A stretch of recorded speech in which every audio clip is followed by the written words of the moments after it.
ब्रह्मातरधीश शंकरो जगतु वंकरो वचियंगोदरम यं यंगियाचो चंभु अतिरक्तराश संगरज्याहुंगरत्रवारहिदत्रीजम् आस्ते आस्ते आस्ते आस्ते वेदत्रवण भारतभीष शरहं जरत्रवूर ब्रह्मातमरभीषमरद्रौरशिष्यम्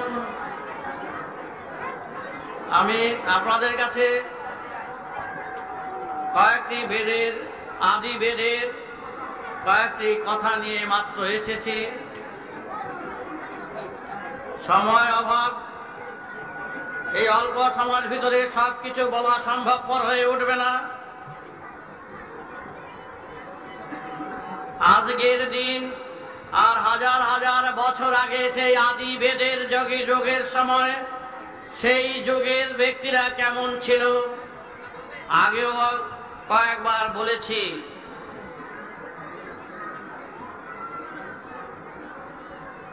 আমরা যে ধর্ম করছি, ধর্মের আসল ব্যাখ্যা আসল তত্ত্ব সম্পর্কে জানা দরকার।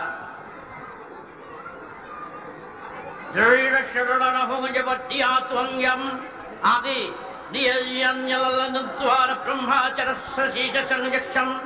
আস্তে আস্তে আস্তে আস্তে আস্তে আস্তে বসে বলো বসে বলো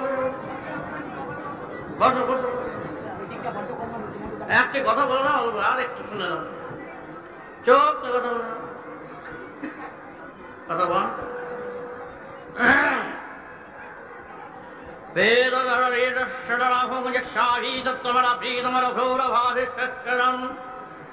ধর্ম আমরা করি, ধর্মের কথা বলি, ধর্মের মাহাত্ম্য নিয়ে অনেক কথা বলি। ধর্ম করলে আমাদের কি হবে সেই কথা নিয়েও আমরা অনেক কথা বলি, কিন্তু ধর্মে কি বলছে আগে সেই কথাটাই জানা দরকার। তার আগে আরো একটু জানা দরকার যে আমাদের বাংলার ধর্ম কিন্তু খ্রিস্টানরা গ্রহণ করছেন না, মুসলমানেরা গ্রহণ করছেন না কেন? কিন্তু আকাশের সূর্যকে কিন্তু আমরা সবাই গ্রহণ করছি। যেই সূর্যকে আমরা পূজা করি সেই সূর্যকে সবাই হিন্দু মুসলমান খ্রিস্টান সবাই গ্রহণ করে যাচ্ছে, তাতে কোনো আপত্তি আমাদের থাকছে না। কিন্তু আমাদের ধর্মে যেই কথাগুলো আছে সেই কথা তো সর্বদেশে গ্রহণ করছেন না কেন? নিশ্চয়ই আমাদের কোথাও ত্রুটি আছে, তাদের আমরা ধরবো না, ত্রুটি ধরবো আমাদের, যে আমাদের এমন কি ত্রুটি আছে যার জন্য আমাদের ধর্মের কথা সারা বাংলা, সারা ভারত, সারা পৃথিবী কেন গ্রহণ করে না? সর্বজাতি কেন গ্রহণ করছেন না? কোথায় আমাদের সেখানে গলতি আছে? গ্রহণ না করলেই বলি তারা পাষাণ, তারা পাষণ্ড, এই কথা বলি তাদের আমরা উড়িয়ে দেই। তা আমরা কেন বলবো? আমাদের ধর্ম যদি সত্যিকারের সুর থেকে থাকে, সত্যিকারের যুক্তি থেকে থাকে, সত্যিকারের মাহিত্য থেকে থাকে, সত্যিকারের বিজ্ঞান থেকে থাকে, সত্যিকারের সূর্যের মতন তেজ থাকে, তো হিন্দু মুসলমান বাংলা ভারত পৃথিবীর সবাই কেন গ্রহণ করবে না? কেন গ্রহণ করছে না? কেন তারা আসলে আমাদের ধর্ম শুদ্ধ হয়ে যায়? আমাদের ধর্মের ঘরে গেলে আমরা জল ফেলে দেই। নিশ্চয়ই আমাদের ধর্মের দিক থেকে, বলার দিক থেকে নিশ্চয়ই এমন কোন ত্রুটি আছে যে ত্রুটিগুলো বিজ্ঞানসম্মত নয়, যুক্তিসম্মত নয়। তাই আমাদের ধর্ম সবাই সমভাবে আমাদের মতন গ্রহণ করতে পারছে না। বেদ কি বলছেন আমাদের ধর্মে সেটাই বলছে, শোনো। যেই ধর্ম পূজা পার্বণ যাগ যজ্ঞ বিধি ব্যবস্থা সব থাকুক, সব কোনো গতি নাই। বেদ এখানে কি ইঙ্গিত দিয়েছেন বেদ এখানে কি নির্দেশ দিচ্ছেন সেটাই জানা দরকার। সমাজের বুকে ধর্মের কতটুকু প্রয়োজনীয়তা আছে। আলস্য করে ধর্ম নয়, আলস্য সাজিয়ে দেওয়া ধর্ম নয়। ধর্মে ভিক্ষুক করে না, ধর্মের সম্প্রদায় নয়, ধর্মের জাতিভেদ থাকবে না, ধর্মে আছে সমতার সুর। বেদ বলেছেন ধর্মের প্রথম কথা, প্রথম সুর শিব নিজ হাতে লিখেছেন।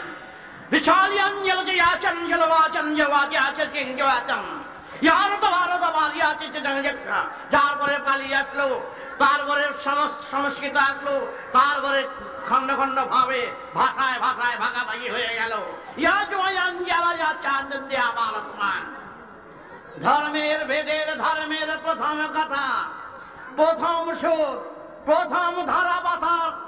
এই ধরায় এই ধারা পাথার কথা রহিয়াছে যে আমাদের সমাজের বুকে এই ধর্মই প্রতিষ্ঠিত হোক, এই ধর্ম প্রতিষ্ঠা হোক, যে সে যেই ধর্মে এর তত্ত্বে সমাজের অভাব থাকবে না, কেউ না খেয়ে মরবে না, অনাশ্রয়ে থাকবে না, জাতিভেদ থাকবে না, সবাই এক জাতি, এক সুরে, একভাবে, এক সমান সুরে, জাতিগত ভাবে সমাজের এক নিষ্ঠার ভিতর দিয়া সমাজে সেই ধর্মের উপাসনা করবে।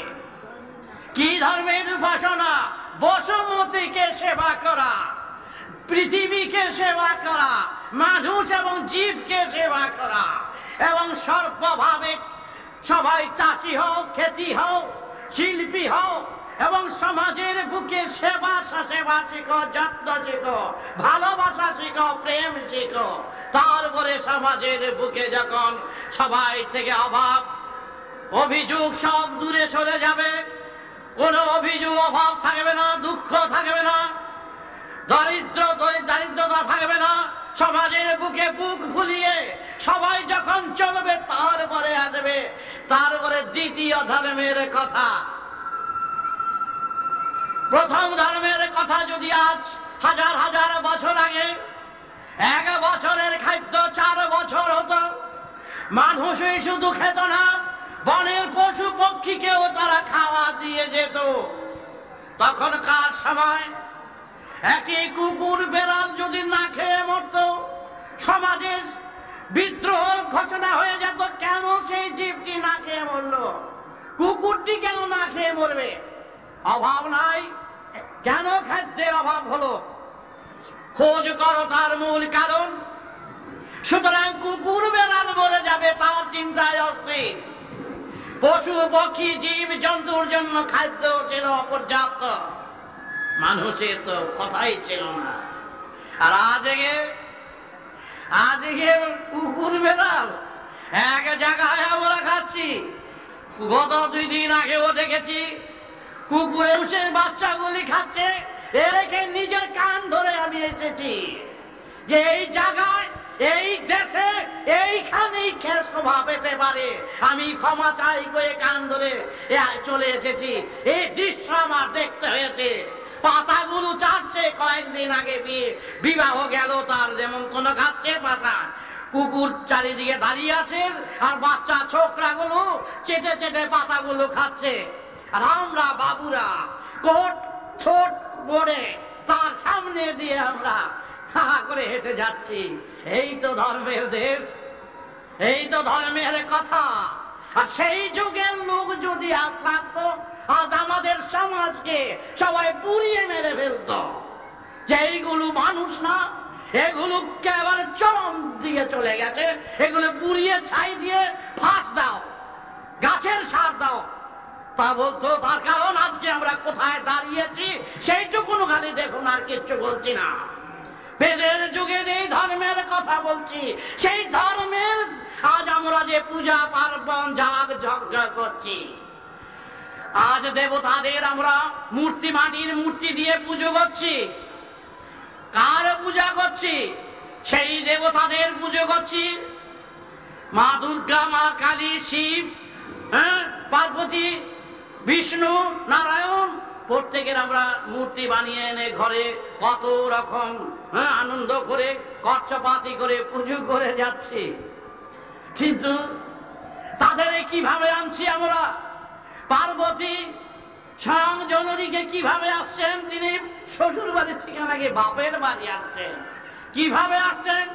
সিংহের উপরে বসে, ঢাল ত্রিশূল নিয়ে অসুরকে নিপাত করে তিনি এসে উপস্থিত হয়েছেন বাপের বাড়ির ঘরে। এই কি তিনি মা? তিনি ত্রিশূল হাতে, খড়গ হাতে, 10 হাতে 10 যন্ত্র।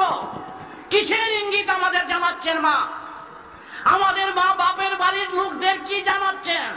জানাচ্ছেন যে এই যে সিংহ বাহিনী তৈরি করো, আর এই ঢাল তরোয়াল তোমাদের দান করে গেলাম, এই ঢাল তরোয়াল ধরো। এবং ওই যে অসুর, ওই যে নিপসা শয়তান, ওই যে শোষক, ওই যে যারা সঞ্চয় করে, যারা মজুদ করে, আজকে মজুদ কথা বলা হয়, যারা সঞ্চয় করে, যারা মজুদ করে, এই সঞ্চয়বাদীদের বিরুদ্ধে, তাদের বিরুদ্ধে, ধনী গোষ্ঠীর বিরুদ্ধে বলেছেন। যারা সমাজকে শুষে নিচ্ছে তারা রাক্ষস নামে অভিহিত রয়েছে। শ্রী রামচন্দ্র যে ধনুর্বাণ ধরেছিলেন কেন?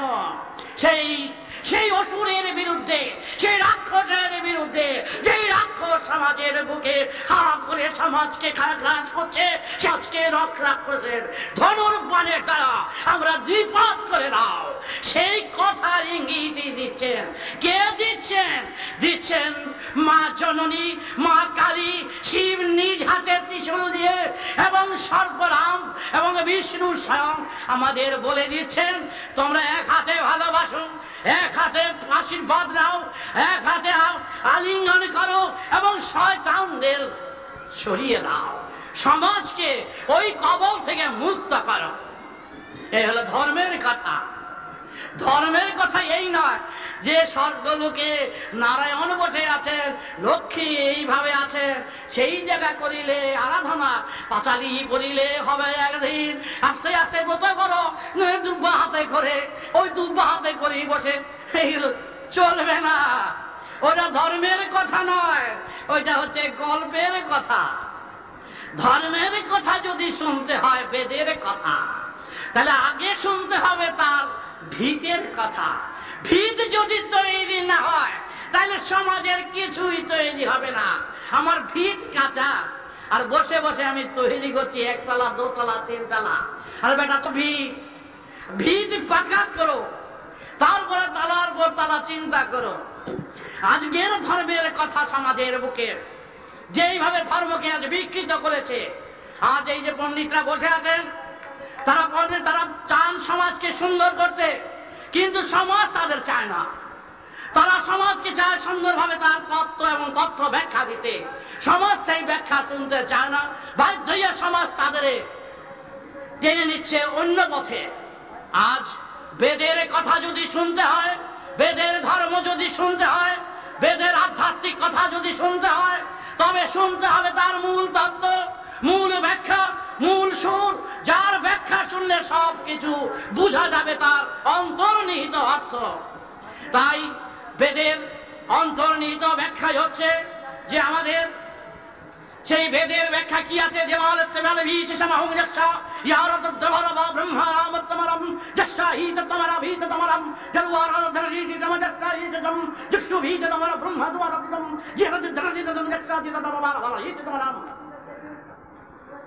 এই ব্যাখ্যা বেদ সম্পর্কে যদি জানতে হয়, বেদের আদি ব্যাখ্যা আগে শুনতে হবে। কারণ দেশে সভ্যতার অভাব আছে, দেশে দলগত, জাতিগত, সাম্প্রদায়িকত বিবাদ হওয়ার ফলে আজকের দেশ এই চিন্তাতে পড়ছে। আমাদের দেশ হিংসায়, দেশ রাগে, অভিমানে নানা রকম ভাবে জর্জরিত হয়ে যাওয়ার ফলে এই বিভক্ততার সৃষ্টি হয়েছে।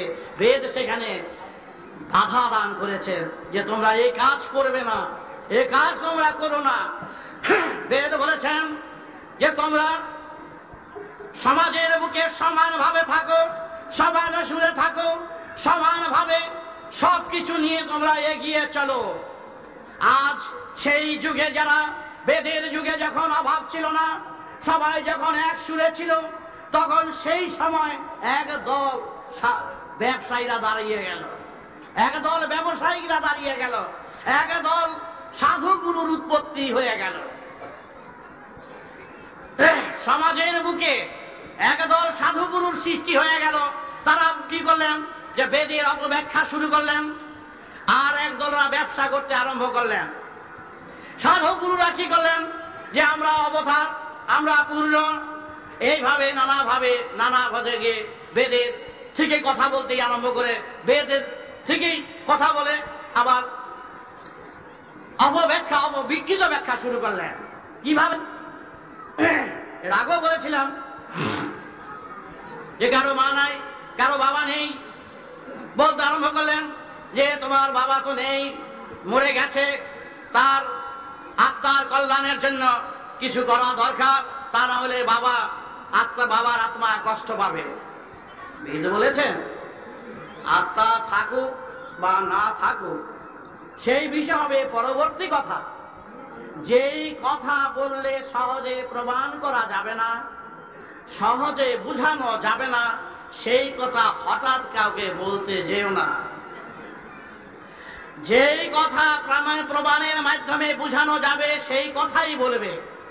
তারা কি করতে আরম্ভ করেছেন, যে দেখো তোমাদের মা মরে গেছেন, দাদা ঠাকুরদাদা মরে গেছেন, সেই আত্মা কষ্ট পাচ্ছে আমরা দেখতে পাচ্ছি, তোমরা সন্তান হইয়া যদি তার বিহিত না করো তাহলে তারা ভূত হয়ে যাবে, দানব হয়ে আছে, তোমাদের পিণ্ডি দান না করলে, শ্রাদ্ধ না করলে কিছু হবে না।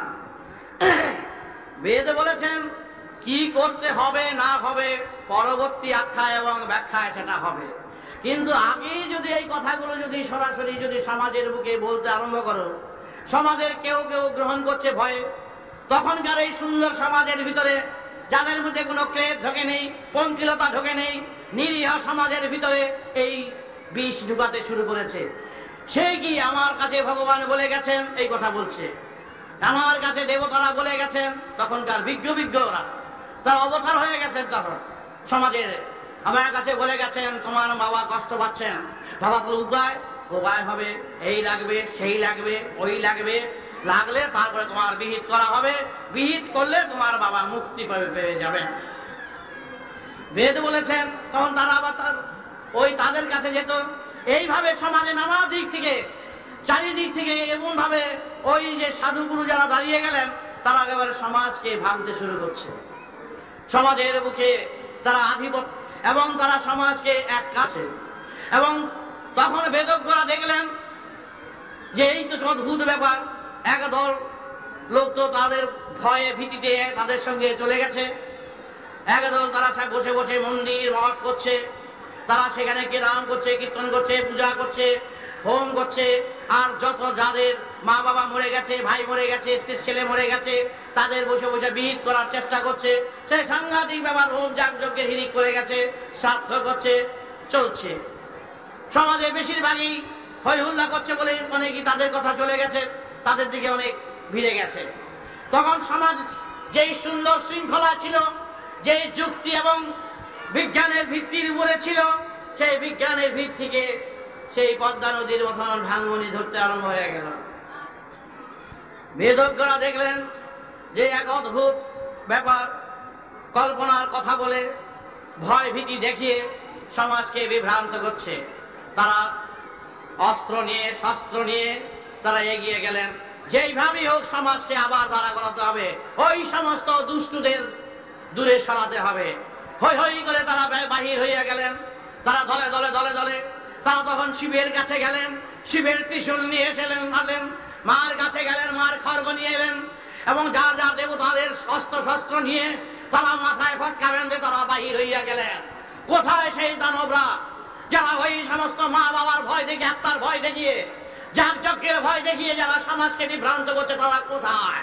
তারা কিছু পালিয়ে গেল, কিছু হত হলো, তারা সরে গেল, আবার সমাজকে আবার সমতার সুরে দিয়ে এলো। আর তাদেরই বংশানুক্রমে বংশ, এই আমাদের বংশ সাধুগুরুরা যারা বসে বসে চিচ্ছের মাথায় হাত বুলাচ্ছি আর হোম যাগযজ্ঞ নিয়ে বেশ বসে বসে ঠকাচ্ছি, তাদেরই বংশানুক্রমে মনে হয় আমরা হবে, তাছাড়া কারা হবে? তা না হলে নিশ্চয়ই ভালো কথা সবাই বলতাম। ভালো কথা যখন আমরা সহজে বলি না, তাহলে বিবাদের কথাই বলি, তাহলে নিশ্চয়ই তাদেরই বংশের ছাড়া আর কি হবে? তাই আমি এখানে সাধুগুরু বলতে নিজেকে লজ্জা বোধ করি। যে সাধুগুরুরা সমাজকে সমান চুলে আনতে পারবে না, সূর্যের মতন তেজ হবে না, সেই সাধুগুরুর কথা নয়। এটা হচ্ছে বিকৃত কথা, বেদের কথা নয়, এটা হচ্ছে অপব্যাখ্যা। তাই তারা কি করছেন? তারা আত্মার কল্যাণ, বেদ বলেছেন যে হ্যাঁ আত্মা আছে না নাই আমি পরবর্তী তোমাদের জানাচ্ছি। একটা বাচ্চা শিশুকে একটা বড় গ্রন্থ দিলে সে গ্রন্থে চাপি পড়ে মরে যাবে, তার আগে তাকে দাও ধারা পাতা, তার আগে দাও তাকে কলা পাতা। কলা পাতা লিখতে লিখতে চিরুক আর লিখুক, তারপরে সিলেট পেন্সিল, তারপরে দাও খাতাপত্র। কিন্তু তারে যদি এত বড় একটা অভিযান ডিকশনারি বই যদি চাপিয়ে দেওয়া হয় এই নেই সে, তাহলে বইয়ের চাপা করেই পড়ে যাবে। হঠাৎ যদি আমি বলি যে তোকে তোর বাবার মুক্তির জন্য আমি কিছু করছি, সে নয় আমার বিশ্বাসে এগিয়ে এলো, কিন্তু তাকে তো বিশ্বাস করানো গেল না। বেদ তো বলেছে সত্যি বস্তু থাকলেও, সত্য বস্তু থাকলেও দান দেওয়া না অবধি সেই বস্তুর কথা তুমি বলতে পারবে না। দেখো, চিন্তা করে দেখো, আজ পর্যন্ত কে খবর পেয়েছে মা বাপের কথা যারা মরে গেছেন? ঠাকুর দাদার কথা কে বলতে পেরেছেন? শ্রাদ্ধ করি, হাজার হাজার টাকা খরচ করছি, দরিদ্র সবাই খাট পালং আমরা দিয়ে যাচ্ছি, করে যাচ্ছি, সত্যি কথা। গাভী দান, গোদান, সার দান সব দানই করে যাচ্ছি, কিন্তু করে যাচ্ছি কার ভিত্তির উপরে?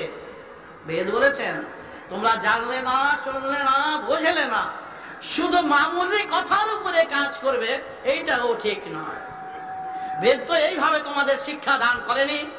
তোমরা আগে জানো থাকুক মার তোমাদের আত্মা থাকতে পারে, ভগবান আছেন বা নাই কথাগুলো পরে হবে, কিন্তু কথার আগে কথা না জানে, কথার যুক্তি অর্থ না জেনে, তত্ত্ব এবং তথ্য না জেনে যদি আগে যদি বলো যে আত্মা আছে, ভগবান আছে, সেই কথার ভিত তুমি নিজেও বুঝতে পারবে না, অপরকেও বুঝাতে পারবে না।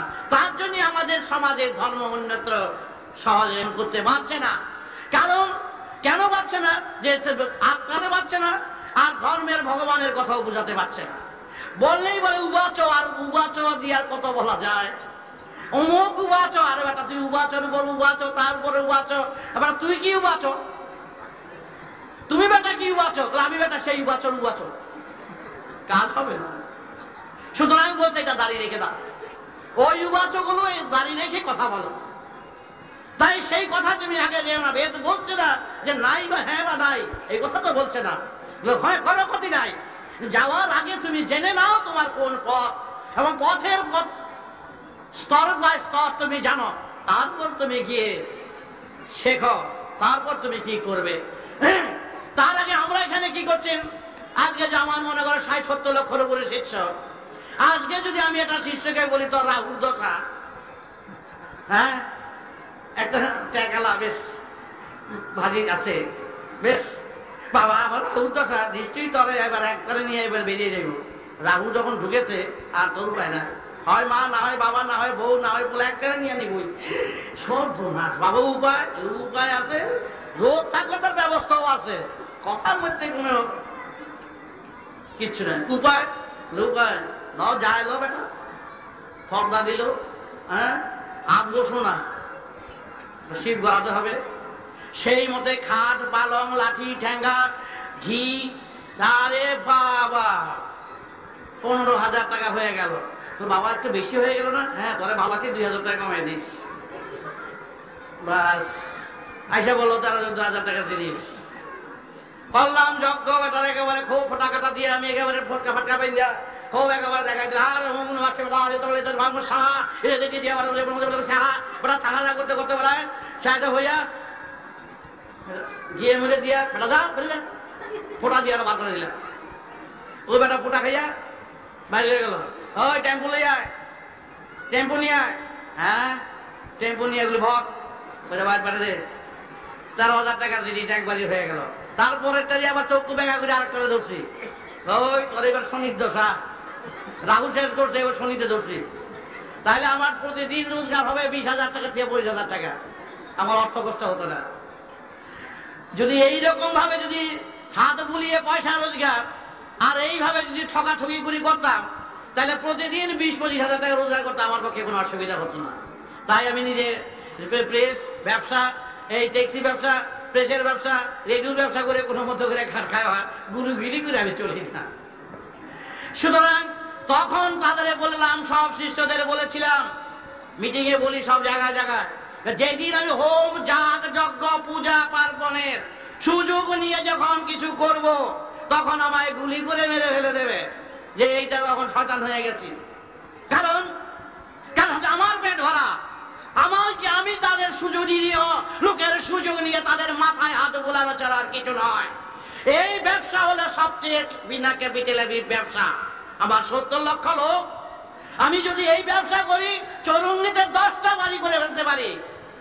সুতরাং এই রকম করে যারা করবে, যারা করছে সমাজের বুকে, তাদের মোটেই সমর্থন করতে পারবো না। কেন? তারা আত্মার সম্বন্ধে বলবে, আত্মার প্রমাণ দেখাতে পারবে না। আত্মা যে তুমি যে মুক্তি হলে, আত্মা যে বাপের হাতে মুক্তি হলো, সে কি করে বুঝলা? বুঝানো গেল না। খালি প্রেত আত্মা সতম আত্মা ইদান মন্দিরা আত্মা চোখের হয়ে গেল। আর প্রেত আত্মার আত্মা যে বললো কি হলো? আর মন্ত্রগুলোর অর্থ কি?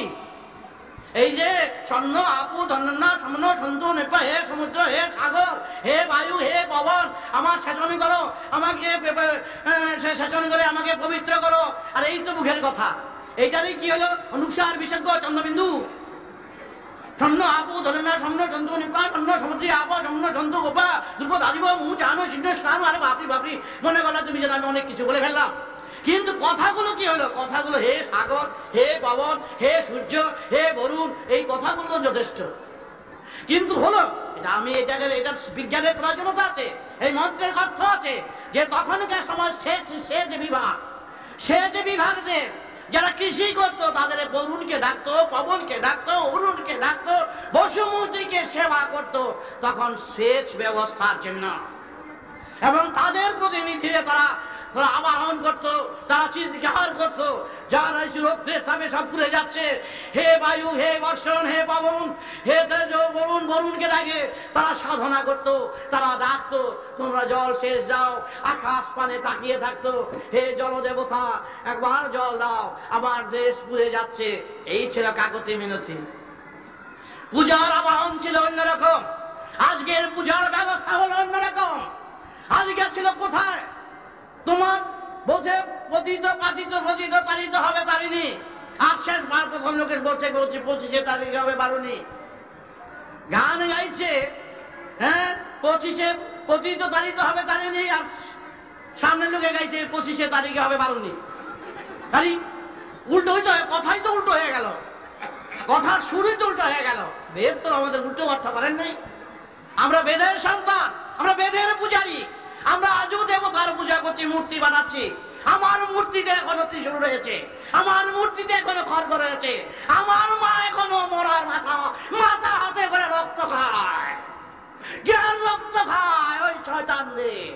এক হাতে রক্ত পান করে আর এক হাতে মুন্ডুগুলি গলায় দিয়ে বসে আছে। এইটা কি মায়ের কাজ?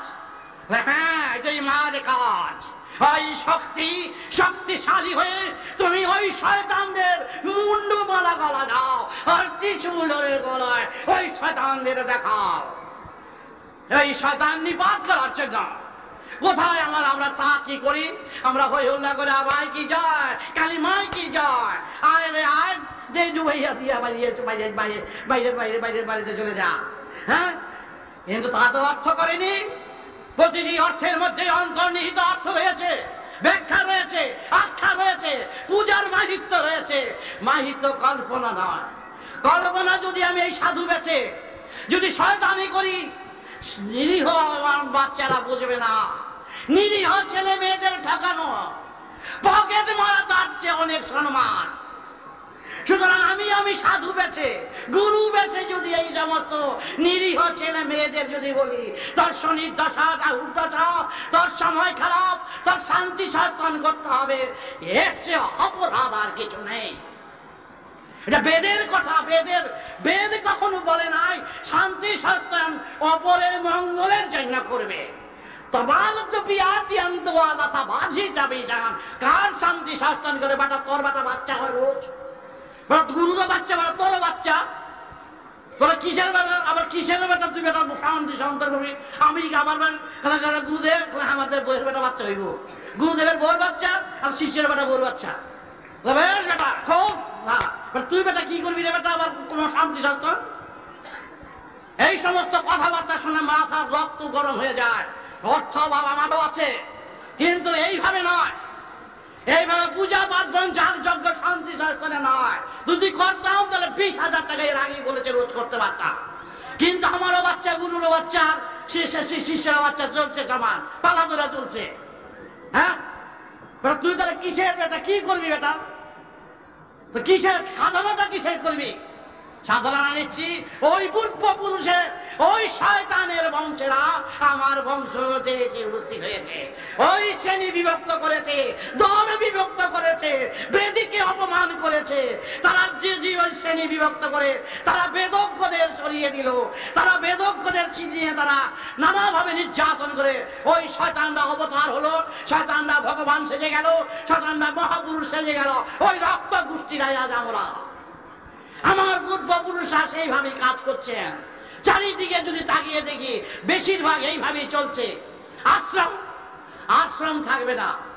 কিসের আশ্রম? আশ্রমের টাকা, শিষ্যের মাথায় হাত বুলিয়ে আশ্রমের টাকা, নীতি বিরোধ, বেদ বিরোধ। আমার আশ্রম জগৎ পৃথিবী, আমার আশ্রম মাটি। আমি যদি বাদ্য দালান করি, কাঠা কোঠা করি, শিষ্যের মাথায় হাত বুলিয়ে যদি চলতে থাকে, বেটা দেখ তোর উপরে আদেশ হয়েছে কিছু ভাব, হ্যাঁ, এই করে করে ইচ্ছা মতন প্রাসাদের উপর প্রাসাদ বানিয়ে যাচ্ছে। এইগুলো ঠকামি ছাড়ার কিছু নয়। সাধুগুরুর বেশে যদি এই নিরীহ লোকদের মধ্যে যদি এরকম করি, আমাকে একজন দীক্ষা নেওয়ার পরে 11 ভরি সোনা পায়ের মধ্যে ফেলে দিল, বলে বাবা এটা কিসের? বাবা আমি, হ্যাঁ আমার অর্থের প্রয়োজন আছে বাবা, নিতে ইচ্ছা করে তো সোনাটা, আমার কাজও ছিল, কিন্তু আমার নীতি বিরোধীতে আবার তোকে দিয়ে দিলাম। আমার প্রয়োজন, এই নীতিতে প্রয়োজন নাই, কিন্তু আমার প্রয়োজন ছিল অর্থের, কিন্তু এইভাবে নয় রে বাবা।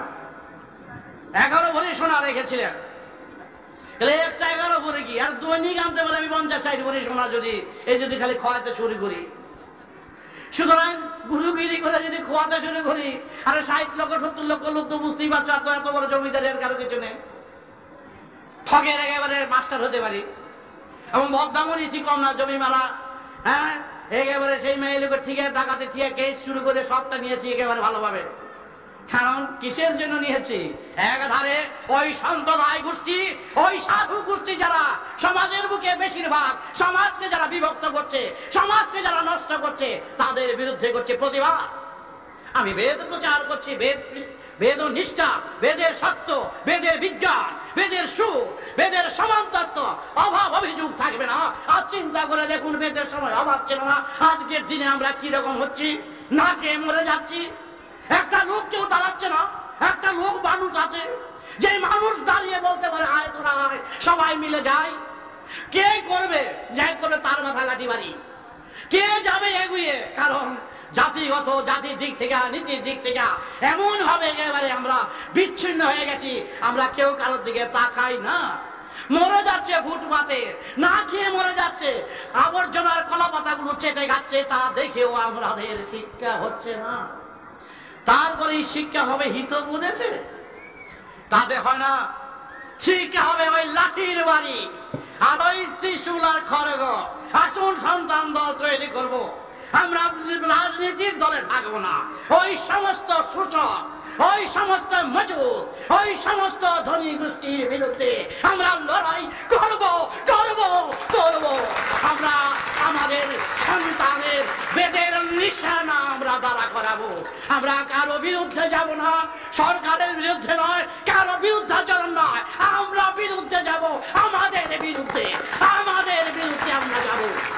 আমরাই হলো সবচেয়ে শয়তান, আমরাই সমাজের শয়তান, আমরা লড়াই করবো আমাদের বিরুদ্ধে। এইটুকু মনে রাখবেন। আমি ব্যক্তিগতভাবে কারো আক্রমণ করতে রাজি নই, আমি রাজনীতির মঞ্চের কথা বলি না, আমি বেদের সুরের কথা বলছি। আর একটি লোকের আমি ভালোবাসতাম, সে লোকটি ছিল নেতাজি সুভাষ বোস। তার কথা বলে আমার নির্যাতনের চরম সীমায় আমার পৌঁছতে হয়েছে 1950 থেকে। আর এই হেন ধারা নাই, এই হেন ধারা নাই যে এবারে সেই মাইলের কেস, ডাকাতির কেস, ছিনতাইয়ের কেস যত রকম আছে সবগুলো দিয়ে আমার উপর দিয়ে চালিয়ে গেছে। ধন্যবাদ। তখন প্রফুল্ল সেন ছিলেন যে আগেও ছিলেন আরেক সরকার, প্রফুল্ল সেন সেগুলো আমাকে দাবিয়ে দিলেন, এই ধারাগুলো আমার উপর চালিয়ে গেলেন। কিছু বলার নাই, আমি কিছু বলতে রাজি নই। বলতে গেলে আক্রমণ করা হবে, তো আমার নির্যাতনের কথা বলতে গেলে কিছু না বলে উপায় নাই। তারপরে সেই সুভাষ বোস নিয়ে আমার কত হ্যাঙ্গামা করতে হলো। ঢাকা সুভাষ বোসের সঙ্গে আমার আলোচনা, দেখা সাক্ষাৎ। তিনি সেনাবাহিনী আমাকে বললেন, আপনার এত লক্ষ লক্ষ সন্তান। তখন আমার অল্প বয়স, কত বয়স, 12, 14, 15, 16, 17 হবে। সেনাবাহিনী আমি সন্তান ধরে করলাম, আমি বেদ প্রচারক দল, এটা রাজনীতির দল নয়। আপনি বিরাট ভাবে এটা আন্দোলন করেন, আর আমি বেদের আন্দোলন করবো, আন্দোলন করব।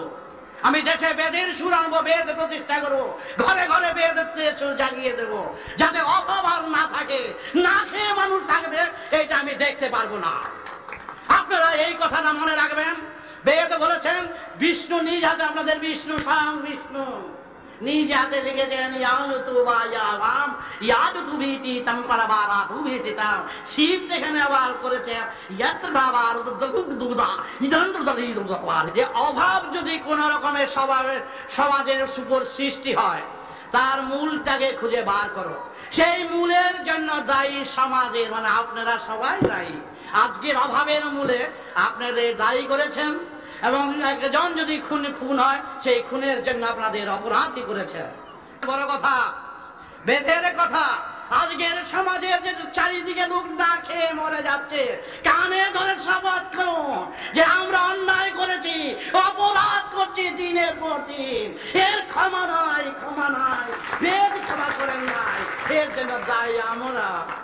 সমাজকে বারবার করে দায়ী করে গেছে, কিন্তু সেই কথাটা ভুলে যাবেন না। আমি বিদ্রোহ ঘোষণা করছি না, আমি আন্দোলন করছি না, আমি মারামারি করছি না, আমি দাবি যাচ্ছি, আমার বাচ্চার খাওয়া নাই, আমার অন্যের অন্ন নাই, আমার মায়ের দুধ গুলো চাও টেনে খেয়ে ফেলছে ওই শয়তানেরা। ওই শয়তানদের ধ্বংস করো, শয়তানদের ধ্বংস করো। তা হলে আর সীমানা নাই, পারবেন না, তা না হলে উপায় নাই, উপায় নাই। বেদের বাণী, বেদের বাণী, বাণীর কথা আপনাদের জানিয়ে যাচ্ছি।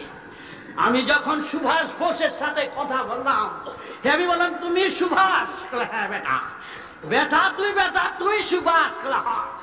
দেখো তোর মধ্যেই পেলাম আমি দেশাত্মক পদের সাপ, সূর্যের কিছু অংশ তোর মধ্যে জ্বলছে সুভাষ। তোমার আগমন ভারতবর্ষে পৃথিবী জ্বলবে সুভাষ, তোমার দরকার, তোমার মতন লোকের দরকার। তাহলে রাজনীতির লোক হিসাবে আমি চিন্তা করিনি। একটা সূর্যের টুকরা, একটা খন্ড এসে তার মধ্যে দেখছি জল জল করে জ্বলছে, সুভাষ আত্মহারা হয়ে কাঁদছে দেশ ও মাতৃকার সেবার জন্য। আমার কাছে বেদের কথা শুনলেন, বেদের কথা শুনলে বললে যে ঠাকুর আমি বেদকে ভালোবাসি, আমি বেদের পূজারী হতে চাই। আর কি বেদে আছে? বেদে আছে তত্ত্ব, বেদে আছে তথ্য, বেদে আছে সমান সুর। তখন সুভাষ বোস বললেন, তাহলে আমরা এইভাবেই কাজ করবো। বললাম, ধনী গরিব সমান আসন, ওই যে প্রাসাদে বসে আছে তার আসন, আর তুমি ফুটপাতে আছো, তখনই হবে বৈষম্য। এক আসন কহ বেটা, সব দেখবা, সব বিবাদ কেটে যাবে, ঘর দরজা খুলে শুনলেও কেউ চুরি ডাকাতি থাকবে না। তাই সুভাষ বোস গেলেন, চলে বাইরে চলে গেলেন। তারপর সুভাষ বোস চলে গেল 1962-তে। আমি শুধু বললাম, সুভাষ বোস কোথায় আছে আমি তা জানি, সুভাষ বোস আছে কি নাই তাও আমি জানি, এবং সুভাষ বোস কেমন আছে তাও আমি জানি। যদি আমাকে বলতে বলে তাও আমি বলতে পারবো। তার আগে আরেকটি কথা আমায় বলতেও হবে, কারণ আগেই বলেছি বেদের কথায়, যেই কথা প্রমাণ দেওয়া যাবে না, প্রমাণে সহজে আনা যাবে না, সত্যি হলেও আমি বলবো না। সুভাষ বোস আমার ধারণায় যদি কোথাও থেকে থাকেন, আমি এই কথা আপনাদের বলবো না।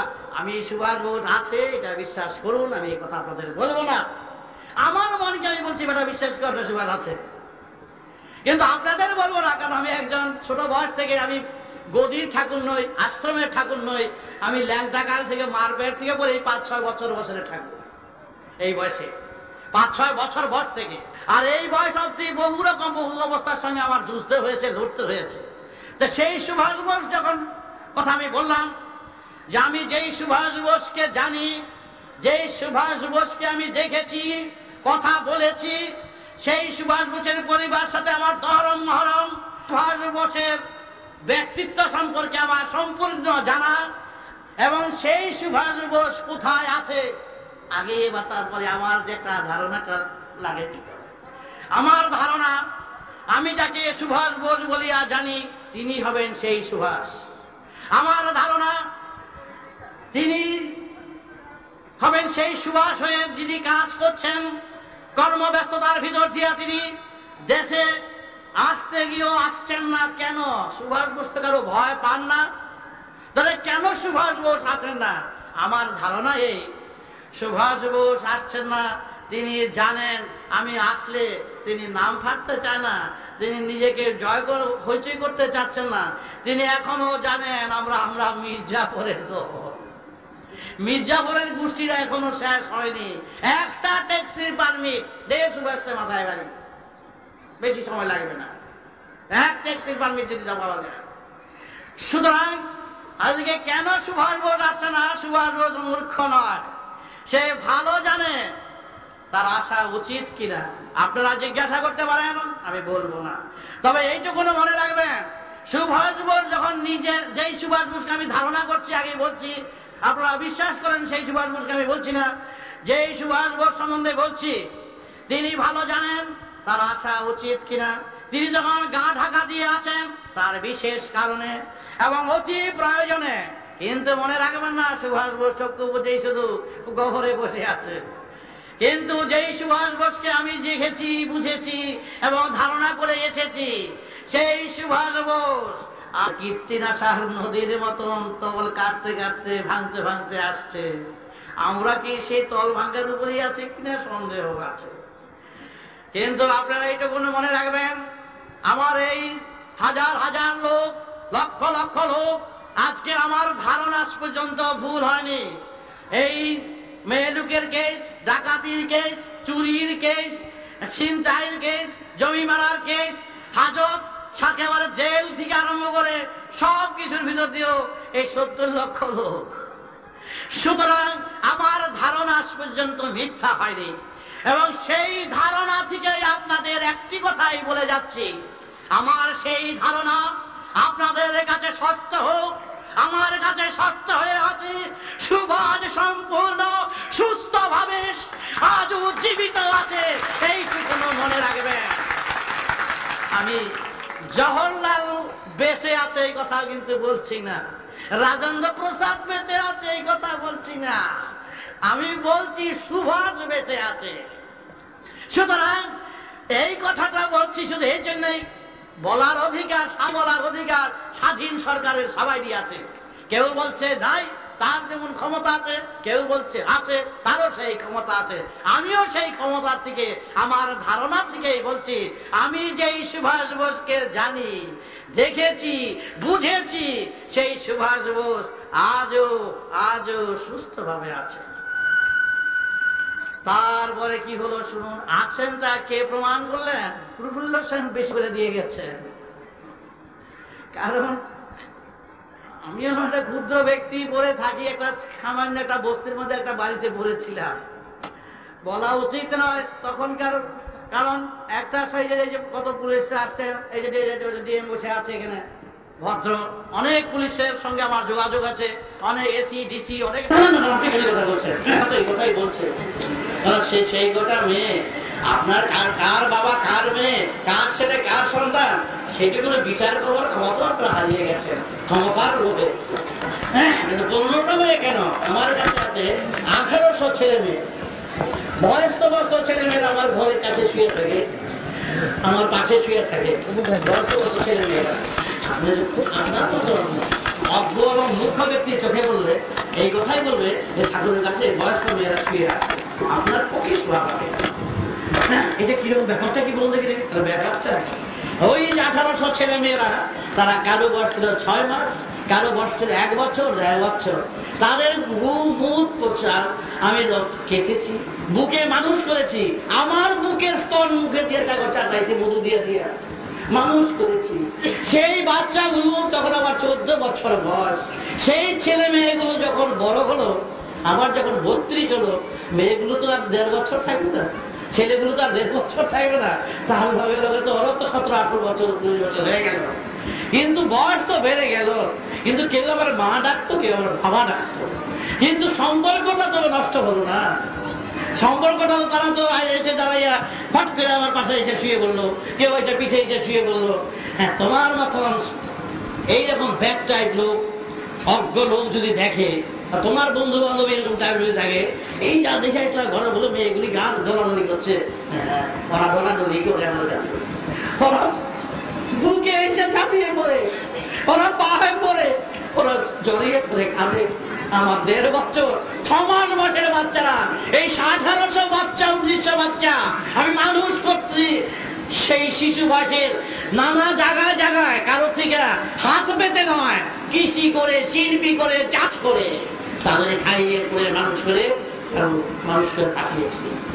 সুতরাং তারা যদি আমার কাছে আসে, যাতায়াত করে, তারা হয়তো তেলের বাড়িতে নিয়ে আসে, বাবা একটু তেল মাখি, তখন আজকে ওরা ভয় পেয়ে গেছে, তেল মাখতে গিয়া দিকে তাকায়, কেউ দেখলো কিনা, আমি কি দেখছে বাবা অনেক অনেক কথা বলে মাখিস না তেল, তোকে তেল মাখতে হবে না, তোরা দূর থেকে মনে মনে তেল মাখিস, তো দূর থেকে মনে মনে সেবা করিস, তখন বাবার এরকম কথা শুনতে গেলে আমার বুক ফেটে যায় বাবা, আমার তবে তো পারবি।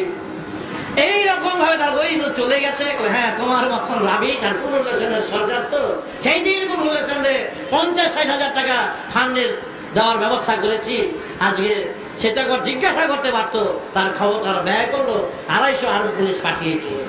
আশ্চর্য কোথায় গেলাম, সেখানে লালবাজারে নিয়ে গেল, আনন্দবাজার যুগান্তর বললাম পত্রিকাদের, সেই সময় যারা ছিলেন, আপনারা বাংলাদেশের লোক না আমেরিকা আফ্রিকার লোক? হ্যাঁ, বাংলাদেশের একটা লোক তখন 60-65 হাজার লক্ষ শিক্ষা ছিল, যে একটা লোক যে আমি ডাকাত হই, বধ হই, খুনি হই, 65 লক্ষ লোকের যদি কেউ নেতা, জিজ্ঞাসা করা উচিত ছিল আপনার যে ব্যাপারটা কি। কথা প্রফুল্ল সেনের কথার উপরে আপনার দৌড়ে গিয়ে 4-3টার সময় মশার কামড় খেয়ে আপনারা কি ফ্যানের ফটো তুলে সবাইকে দেখাবে, দেখেন ভালো প্রফুল্ল ফ্যানের ফটোই দেখা আর মেয়ে লোক দিয়ে ফটো দেখা, এতে পরোয়া করে না। আপনার আনন্দবাজার বলেন, যুগান্তর বলেন, এইটাই আপনাকে বলে দিলাম, জীবন আমার প্রশংসা আপনারা লিখবেন না, যদি যা পারেন নিন্দা করে বেড়াবেন, আর নিন্দাই আমার প্রশংসা হবে। আজ আনন্দবাজার, যুগান্তর এবং সাংবাদিকের কাছে আমি কৃতজ্ঞ, তারপরে 75 লক্ষ 70 লক্ষ উপর হয়েছে, তারাই আমার নাম প্রচার করেছে। আমার সত্যতা, আমার মূলত, আমার জ্ঞানত, আমার বুদ্ধি বৃত্তি, আমার স্বচ্ছতা এবং সরলতায় আমি সবাইকে আমার সুরে আনবার চেষ্টা করেছি। আমি ভয় নাই, ভীত হই নাই, কম্পিত হই নাই। আমি লোয়ার কোর্টে, বংশাল কোর্টে, হাই কোর্টে, সুপ্রিম কোর্টে লড়াই করেছি, জিতেছি। সুপ্রিম কোর্টে, হাই কোর্টে জিতেছি। আর ওই প্রফুল্ল সেন আর ওই বাজারটি কোর্ট আমাকে হারিয়ে দিয়েছিল। আশ্চর্য ব্যাপার, শুনলে অবাক হয়ে যাবেন। আমাদের সরকার, আমারই বিষামশয়, ক্ষুদামশয়, যেটা মশাই নাই মনে করেন আছেন এখানে, ওই সম্প্রদায় গোষ্ঠী কতগুলো আছে, তাদেরই শিষ্য ভক্তরা হচ্ছে এখানকার লোকেরা। ওই লোকেরা আমার কিভাবে নির্যাতন করবে। আমার 11 বছর বয়স করে 7.5 সাপ ছেড়ে দিয়েছিল মারবার জন্য, কারণ আমি উচিত কথা বলি, আমি সত্যি কথা বলি, আমি নিজেকেও চাই না, আমি নিজেকেও বলি যে আমাকে যদি অন্যায় করি গুলি করে মেরে ফেলে দেবে। আমি একজন লোক যদি একটা ইঞ্জিন যদি ঠিক থাকে 1000 পক্ষী টেনে নিতে পারে, আমি নিজেকে সেইভাবে তৈরি করতে চাই। মেয়ে লোক অনেক আছে, টাকা অনেক আছে, কিন্তু সত্যিকারের সুরের লাইনে কম আছে। আমি সেই বেদের লাইন ধরে আমি বেদ ভিত্তিক দিয়ে আমি সবার সমাজকে এক করবার চেষ্টা করছি এবং সেইভাবেই আমি চালনা করছি। তারপরে গিয়ে দিয়ে গেল লালবাজার। লালবাজারে কি দেখবেন, হেসি টিসি পিসি মাটি খেলা একেবারে চারিদিকে ভর্তি, অবাক কাণ্ড তাদের ব্যবহার। আপনাকে সেই অভিনয়ের নাটক ফেক হয়ে যায়। আপনাকে দেখেছি, আপনি এই সমস্ত কোথা থেকে তাকে দেখলাম, আপনি অমুকের ছেলে না? হ্যাঁ, এইরকম কথাবার্তা। আপনি কার সঙ্গে কথা বলছেন? কার সঙ্গে কথা বলছেন আপনি ভুলে যাবেন না। আমি তো নিজে বললাম 65 লক্ষ লোকের ঠাকুর, একটা করে লাঠি মারলে আপনাকে দিন ছেড়ে বেঁধে দেওয়া যায়। কার সঙ্গে কথা বলতেছেন? কি বলতেছেন আপনি? আপনি এই সই করা কাগজ কোথা হতে পেলেন? চিন্তা করবেন, কি বলছি কথা বুঝতে পারবেন। আমি যা সত্য সেটুকুনি বলি। তাহলে কোথায়? তখন দেখি যে 4-5টি সই করা নেতাজি, সুভাষ বোস লেখা, নেতাজি না সুভাষ বোস লেখা একটা কাগজ নিয়ে গেছে। তখনও জানি না আমার গডরেজের লকারের থেকে, আলমারি থেকে সেই কাগজ, ওই যে শৈলবালার যে জমি মেরেছি তার ছেলেরা বলু বিশুরা আমার সেইগুলো মেরে আমাকে দিয়ে হাজতে নিয়ে দাঁড়া করাইছে। চিন্তা করে দেখুন, আমি আর কিছু বলার নাই। আমি তখন বলু বিশুকে বললাম, আর শেষ নেই, কাগজগুলি নিয়ে এলি, এই চিঠিগুলো নিয়ে আসলি, নেতাজির একটা চিঠি ছিল, সেই চিঠিটা নিয়ে আসলি, তুই এত বড়, তুই মির্জা ফেরত তুই হার মানিয়েছিস। আচ্ছা বললাম, সেই লালবাজারের কথা বলতে বলেছি, সেই ফেকটাকো চুপ চলছে চারিদিকে। আমি বললাম, কার কথা বলছেন? আপনাদের কথা মনে হয় না আপনারা বাংলাদেশের সরকার, দেখে মনে হয় না। আমি ওখানে মনে হয় আফ্রিকা আমেরিকাতে আছি। আপনাদের কথায় বার্তা আছে না, যেরকম দেখতে পাচ্ছি সুভাষ বিরোধী সব। আমি সুভাষ বিরোধী রাজনীতির লোক হিসাবে নয়, ব্যক্তি হিসাবে সুভাষকে ভালোবাসি। ব্যক্তি হিসাবে আমি ইয়েকে ভালোবাসি, রাশিয়ার কালমাসকে ভালোবাসি। ব্যক্তি হিসাবে চায়নার অন্তসকে ভালোবাসি। ব্যক্তি হিসাবে আমি চিত্তরঞ্জনের তারা এই সমস্ত ভালোবাসি। ব্যক্তি হিসাবে ভালোবাসি। রাজনীতিতে কি করে না করে এ নিয়ে আমার কোনো দরকার নাই। সুভাষ বোসকে তার চেয়ে বেশি ভালোবাসি, এটি আমার কথা। সেই সুভাষ বোস সে যে কাগজ আমার দেখালো, চিন্তা করবেন, তারা সই জেনুইন পেয়েছে, আর ওই প্রমাণ করেছিল কালিতে প্রমাণ করে পেয়েছে 1962-63। এবং তারপরে আমার সামান্য মশলা দাগাইতে দাম দাগিয়েছে সাধারণ 250। সুতরাং তারাই প্রমাণ করেছে। তারপরে কিছুদিন পরে, আগে বছর পরে ভুলে গেছি, অগ্নিযুগের বিপ্লবী মালিক আমার শিষ্য, সে নিমন্ত্রণে করে পাঠালেন যে নেহরুজি আপনাকে নিমন্ত্রণ করেছে যাওয়ার জন্য। নেহরুর বাড়িতে গেলাম, রাধারের বাড়িতে গেলাম, রাজানন্দ প্রসাদের বাড়িতে গেলাম, যত্ন করে তারা খাইয়েছে গো, নেহরু নিজ হাতে ফল কেটে খাইয়েছে। এবং শাহনাজের বাড়িতে ছিলাম 15 দিন, তিনি নিজে ঘর শুনে সব কাজ করেছেন। আমি ব্যাপারটা খুব অদ্ভুত মনে করলাম, কি ব্যাপারটা, নেহরুজি এরকম যত্ন করে খাবার খাওয়াচ্ছে, খাওয়াচ্ছে। তারপরে নেতাজির প্রসঙ্গে আলাপ, আবার রাধাকৃষ্ণ রঘুপতি রাঘবকে নাচ দেখাচ্ছে, তাও নেতাজির প্রসঙ্গে আলাপ। এবং রাজেন্দ্র প্রসাদ নিজের সঙ্গে বসিও সেই আলাপ। আমি কি আলাপ আর কিছু বললাম না। তাদের ব্যবহার আমি খুশি হয়েছি, কিন্তু শুধু আমি এই কথাই বলেছি, যাকে আমি নেতাজি বলে জানি তিনি এখনো জীবিত। এইটুকুনি আমি শেষ করে আসছি, আর কিছু বলি না। তাদের ব্যবহার আচরণে আমি খুবই খুশি হয়েছি, এমনি ব্যবহার ভালো করেছে। তবে যাই হোক, তারাই প্রমাণ করে দিয়েছে আমার ব্যাপারগুলো। তবে এই বিষয় নিয়ে আমি আর কিছু বেশি বাড়তি কথা বলবো না। আমার নির্যাতনের সম্বন্ধে বলতে গেলে সুভাষ বোসের প্রসঙ্গটা আছে বলেই আমি এই কথা বলি। আর সুভাষ বোস আছে বা নাই এই বিশ্বাস করাবার জন্য আমি কারো কিছু বলি না। আর এই বিষয় নিয়ে কোনো মিটিং গুলো আমি কারোর সঙ্গে বেশি করি না। কেউই একজনে বললো, একটা চিঠি আমাকে কে যেন দিল, বলে যে একটু সুভাষ বোস প্রসঙ্গ, তো সুভাষ বোস প্রসঙ্গ হিসাবে বললাম না, আমার নির্যাতন বলতে গেলে এই কথাটা আমার বলতে হয়। সুতরাং সুভাষ বোস আমার ধারণায় তিনি যখন আছেন তিনি কাজ করে যাচ্ছেন। আজ এইটুকুনি এই দিক থেকে থাক।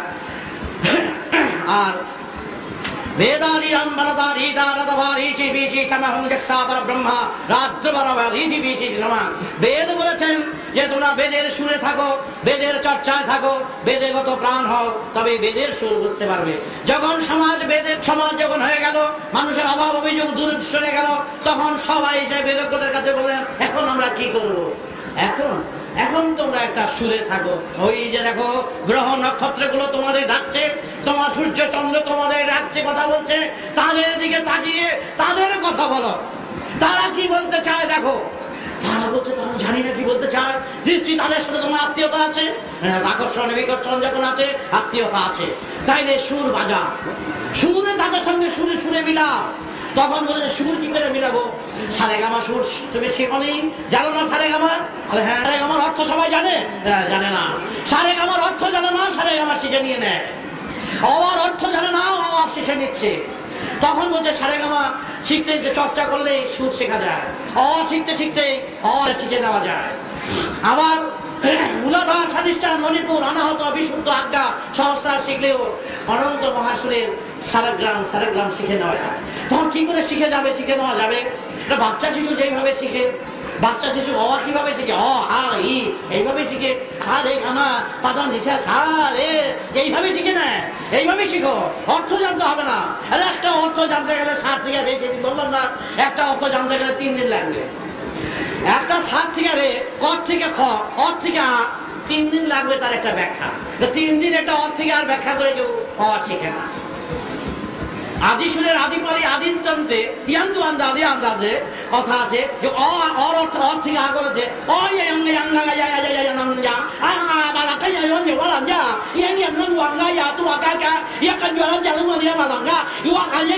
এইভাবে যদি 3 দিন বলি তাহলে একটা অর থেকে আতে যাওয়া যায়। সমস্ত জীব জগতের সাগুলোকে সমন্বয় করে একটা সুরেন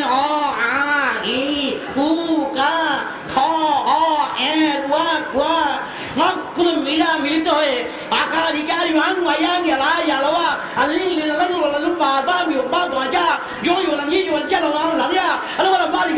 এইভাবে বললে গেলে 3 দিন লাগবে একটা রশ্মি দিঘি সারে গামা। এবং তারাই যারা এই গুরু যারা বার করেছেন, তারা থেকে হাজার গুণ যারা শ্রেষ্ঠ বেদক তারাই করেছেন মূল গীতি, মূল সঙ্গীত, মূলাধার। যেই মূল বীজে মূল সঙ্গীতে আছে মূল নীতি, সেই বীজ লুকিয়ে আছে। সেই বীজ থেকে ফুটে বার হয়েছে সহস্রনাগ বলে একটা কথা। সেই বংশের বাসী কৃষ্ণ বাজিয়েছিলেন, বাঁশের বাসী নয়, অনন্ত মহাবংশের সুর। সেই সুর দিয়ে মূলাধারের মূল গ্রন্থের কুলকুণ্ডলিনী শক্তি যেটাকে বলে সেটাকে জাগ্রত করেছিলেন। গহ্বরের সত্য, শুদ্ধ সত্য যেটা বীরা বাগিয়ে থাকে, সেই সত্য আপন সুরে আপন বাজিয়ে রাধা কৃষ্ণের মিলনে, যেই রাধা কৃষ্ণের প্রেমের কথা বলে যারা এখানে প্রেম করে, সেই রাধা কৃষ্ণের প্রেমে বৃন্দাবনের মধুরা রাধা কৃষ্ণ ধরে বাবা। শুধু রাধা কৃষ্ণ হচ্ছেন আকাশ, আর রাধা হচ্ছে ধারা। ধারা দিদাম দ্বারা ধারা বললে রাধা হয়। সেই ধারাবাহিক ধারা অনুযায়ী সেই আকাশ কৃষ্ণের ধারা হলো রাধা। সেই রাধার কৃষ্ণ বর্ণনায় যে বর্ণিত সেই আকাশ কৃষ্ণের ধারায় রাধা হলেন, এবং রাধা কৃষ্ণের মিলন হলো ধারা এবং কৃষ্ণ হচ্ছে বর্ণ আকাশ। আকাশে এবং ধারা এবং প্রকৃতি পুরুষের মিলনের সুরে হচ্ছে রাধা কৃষ্ণ। সেই সুরের সঙ্গে সুর মিলিয়ে হচ্ছে রাধা কৃষ্ণ। শ্রী গৌরাঙ্গ মহাপ্রভু সেই হরিকে চিনেছিলেন, যেই হরি হরণ করে নিয়ে যায় মহাকাশে। সেই হরিকে হরণ করে 2 হাত বাহু তুলে দিয়ে তিনি তার ব্রহ্মনাম 16 নাম 32 হরে কৃষ্ণ হরে রাম করে তিনি দাঁড়ে নাম প্রচার করে গেছিলেন সবাইকে সেই সমান সুরে, জাতি ধর্ম নির্বিশেষে। সেই মহাপ্রভু তার মাতুল, আমার মামা, তার মামা এক, আপনারা জানেন শুনেছেন। তার রক্ত যখন আমাতে আছে, আমি সেই নামেরই সার কথা সার বর্ণ দিয়েছি, রাম নারায়ণ রাম। যেই রাম হচ্ছে মুক্ত, সেই আয়ন হচ্ছে আশ্রয়। সেই মুক্ত আকাশের মুক্তায়ন করেছেন নারায়ণ। সেই মহাকাশের মহানাম মহাস্রোত ধারা ধারা অনন্ত মহাশক্তির মহানবের রামের পূর্ণ ধারার গতির ধারা হচ্ছে রাম নারায়ণ রাম। সেই রাম নারায়ণ হচ্ছে মহাকাশের মহাবর্ণায় বর্ণিত। সেই রাম নারায়ণ রাম হচ্ছে এখানকার এই সারগ্রাম। আমরা যদি মূলাধার থেকে সহস্রারের ধারায় বর্ণনা করি, সঙ্গীত করি, আমাদের সন্তান দল দেশবাসী সবাই সন্তান জেগে উঠবে সেই রাম নারায়ণের সার মহামন্ত্রের বেদ মন্ত্রের তার সার কথা সার বর্ণে ত্রিশূল হাতে নিজ হাতে লিখেছেন শিব রাম নারায়ণ রাম। এই মূল গ্রন্থি মূল আগে আজ্ঞা চক্রাভীতম প্রভাতম প্রভাদীজাতম রামম আজ্ঞা চক্রো ভরভাদীতম ধ্রুবান্তরম সহস্রার ব্রহ্মাচরদাবীতারম শিরাশিজতম লক্ষাবর ব্রহ্মাতমরাবীতম কিরভারতমরমারবীতম ঋষ্যক্ষরাবিষ্টম দত্তাবরভা। সেই সহস্রারের সহস্রায়ণ পরমাণুতে শিব শক্তির মিলন হয়েছে, রাম নারায়ণ রামের প্রকাশ হয়েছে। ত্রিশূলের অগ্রে ত্রিশূলের ধারাতে বেদ মন্ত্রের ভূর্ভুবস্ব তৎসবিতুর্বরেণ্যা আসমানি নূর বলে নিয়মের সেই ভূগোলকের সমস্তকে আলোকিত করে যে সেই বেদ মন্ত্রের বেদ শাস্ত্রের মহামন্ত্রের মহাধারার এই একটি মাত্র কথা রাম নারায়ণ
দেবর্ষি নারদ শিব এবং বিষ্ণুকে প্রণাম করে মূলাধার থেকে সহস্রারের যন্ত্রটাকে বাজাতে বাজাতে তিনি দাঁড়ে দাঁড়ে সবার ভিতরে নাম প্রচার করতে আরম্ভ করলেন।